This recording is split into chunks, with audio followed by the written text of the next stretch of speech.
আনি যোৱা বাটে নোযোৱালো ৰাতি নাম প্ৰণৱ দত্ত। বিভিন্ন সময়ত অসমৰ নিবনুৱা এচাম যুৱকে কৰ্মসন্ধানত বহিৰাজ্যলৈ ঢাপলি মেলে। তেনে সময়তে ধেমাজি জিলাৰ চিমেণ্ট-চাপৰি ২ নং ৰংপুৰীয়া গাঁৱৰ প্ৰণৱ দত্তই আন 10জনৰ দৰে সংস্থাপন বিচাৰি বহিৰাজ্যলৈ নগৈ নিজৰ ঘৰতে তাঁতশাল কাপোৰ প্ৰস্তুত কৰি নৰূপত আগুৱাই যাবলৈ সক্ষম হৈছে। ইফালে প্ৰণৱ দত্তই ৰাজ্যৰ বিভিন্ন প্ৰান্তৰ লগতে ধেমাজি, ডিব্ৰুগড়ত তিনিচুকীয়া ইত্যাদি বিভিন্ন জিলালৈ নিজে বোৱা কাপোৰ পঠাই নিজকে সংস্থাপিত হ'বলৈ সক্ষম হৈছে।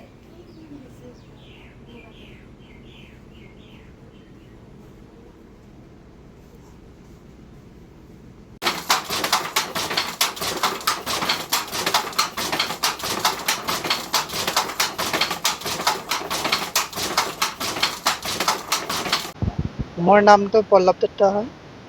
মোৰ ঘৰ ধেমাজি চিমেণ্ট-চাপৰি ২ নং ৰংপুৰীয়া গাঁৱৰ। মই এই কামটোৰ লগত জড়িত থকা আজি ২০২৩ চনৰ পৰা মই এই কামত জড়িত হৈ আছোঁ। আৰু মোৰ বাহিৰলৈ নোযোৱাকৈ ঘৰতে কাম কৰি স্বাৱলম্বিতা মানে এইটো কামেই বাছি লৈছোঁ আৰু ৰাইজৰ সঁহাৰি ভালে পাই আছোঁ বৰ্তমান। কাপোৰ গাঁৱতে বেছিভাগ কাপোৰ গাঁৱতে বিক্ৰী কৰি আছোঁ। আমাৰ চিমেণ্ট-চাপৰি এৰিয়াতে আৰু বাকী ২-এখন কাপোৰ মানে বেলেগলৈ যায়, মানে বেলেগ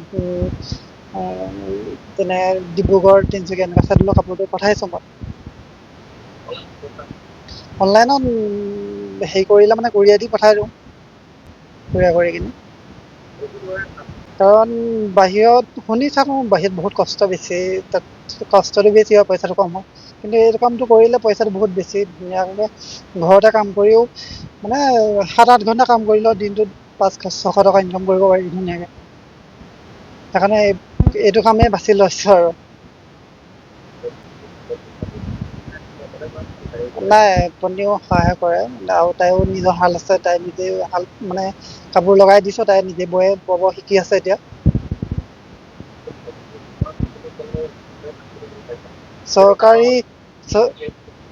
নাই, চৰকাৰী এতিয়ালৈকে কোনো সুবিধা পোৱা নাই মই।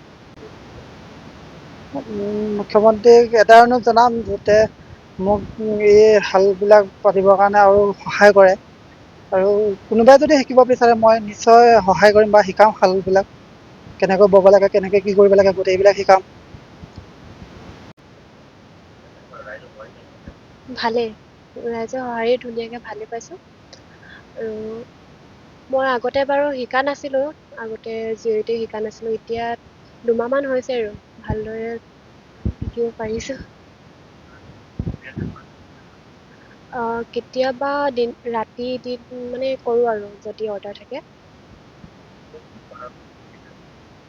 ডিব্ৰুগড়, তাৰপিছতে এইপিনে ডিব্ৰুগড়, তিনিচুকীয়া সেই চাইডে আৰু শালত এতিয়া বৰ্তমান ৰিহা চাদৰ আৰু ধুলাই পাতৰ গামোচা লগাই থোৱা আছে। আৰু যোৰা কাপোৰ এতিয়া লগাম আৰু যোৰা কাপোৰ পাব, মেখেলা পাব আৰু ৰিহা পাব। প্ৰয়োজনীয় সকলোবোৰ পাব।